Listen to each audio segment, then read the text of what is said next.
Business, by using feminism, has managed to convince women to want, demand and fight for wage slavery. They persuaded women that freedom lies in this slavery, and they've even made women believe that they're independent by being dependent on the job. They persuaded the elite group of people who have not had to work to survive into throwing off their privilege and free time, their quality of life and the needs of their families, and trade it all in for the treadmill of work.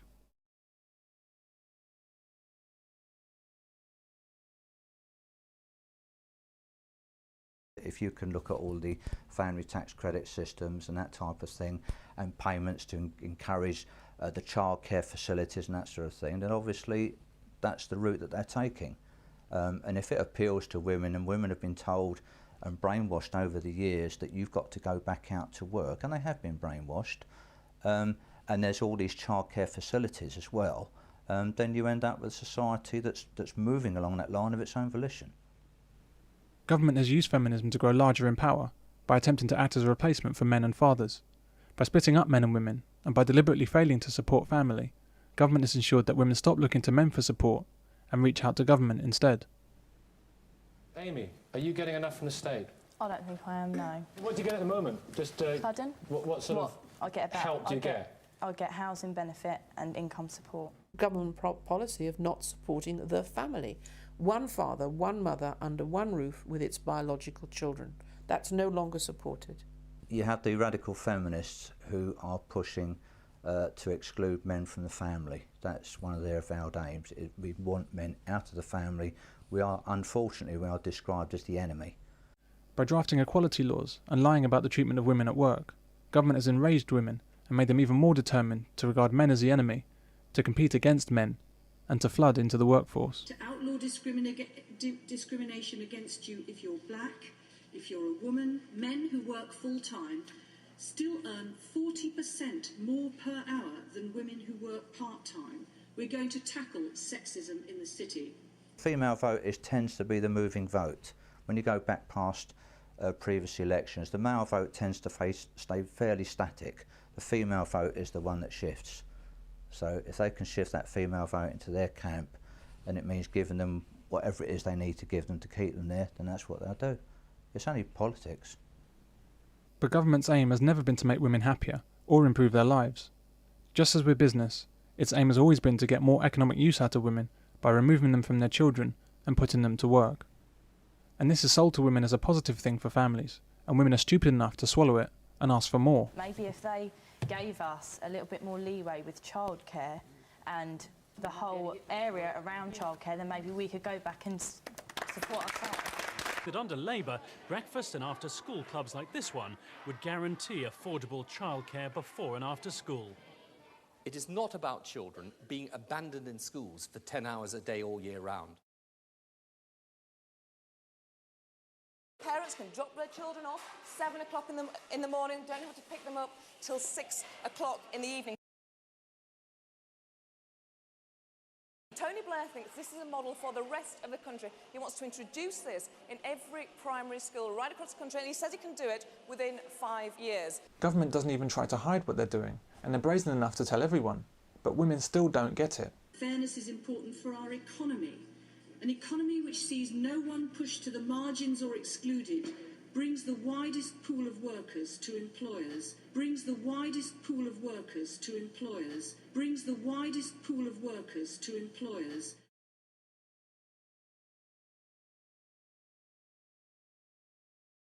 Being a housewife or full-time mum or homemaker, however you want to describe it, is a great privilege that women have enjoyed, made possible by the work of men. It's a badge of honour and success for a woman to be called a housewife. It's not an insult. Yet somehow, business and government have convinced women that not having a job is somehow demeaning. Feminist ideology opposes families because they see family situation as families as situations wherein women are oppressed to stay at home to look after the children, whereas men get all the goodies trundling out to work. But in fact, I mean, the truth is very much the opposite, that historically the men have been the workhorses who have had to go out to work to support their families, and women saw themselves very much as privileged to be able to stay at home and to have a man look after them. Most people on this planet aspire to a situation where they no longer need to work for a living. But somehow, women have been persuaded to give this up in favour of wage slavery. Feminism must be seen as possibly the most fantastically successful piece of PR ever conceived and executed, and that's not all that's been done. The female contraceptive pill introduced in the 1960s was the major enabler to force women into the workplace. Women like to believe that the pill was about sexual liberation for women. It wasn't. The pill allowed women to control their fertility so that they could enter the workforce without unpredictable pregnancy. In other words, the pill made women more useful to business and more employable. It made women more like men. The pill, combined with the female politics of the time, was the spark and fuel of feminism. Never forget when I turned the corner at the Hotel Plaza, I could not see to the end. It was the most exciting day. It was the time that the women's movement became a movement. The ideas and plans of business and government to properly exploit women by putting them to work truly came to fruition during this period. The key was to make women angry. Government and business found this very easy to do. The campaign in the United States is another stage in a long fight. Since the start of the century, women have been battling attitudes that hold them back. Yet around the world, half the people still can't enjoy all the freedoms the other half take for granted. Newspapers and television broadcasting in the 70s was dominated by feminist journalists. This enabled the hateful and biased views of feminism to become mainstream. The most successful part of it is that at that point in the 70s, if you think about it, the majority of women who were journalists internationally were very heavy radical feminists. So they had the women's pages. And of course, male journalists and male editors, seeing it as, in quotes, a woman's problem, left it to them. And very quickly there was a savage kind of censorship, and anybody who dared argue was in very serious trouble. If you don't agree with us, you are against us. It's a politically correct game. It's intimidate. You cannot speak your mind because you are deemed to be offending people. And the only people you can offend with impunity are men, particularly white, heterosexual men. You've got everything of those, that everything is stacked against you. They obviously put a great deal of effort into moving outside of the status of victims. But what they've got now is all the advantages and protection that comes with the status of victims when they're not actually victims anymore. And they would say themselves that they're not victims, and yet they claim all the powers of victims, so you can do no wrong. Whenever men try to speak out or articles are written that in some way oppose the feminist agenda, women's groups, women's lobby groups will stir up in their gullible female supporters hysteria, and they will claim and they will argue that the attacks that are made on the feminist movement and on the female point of view create a climate of fear amongst the vulnerable females in the community, and therefore they should not be articulated at all. The problem is that they still think of any comment from a man or any attempt of a man to gain power as being at the expense of women. So men are are being hobbled in trying to gain power for themselves, because any man gaining power is gaining power at the expense of women, across the board. So in other words, the very act of protesting against the feminist movement is deemed by them to be creating a climate of fear. So men must not speak in case those women who happen to be vulnerable out there hear you.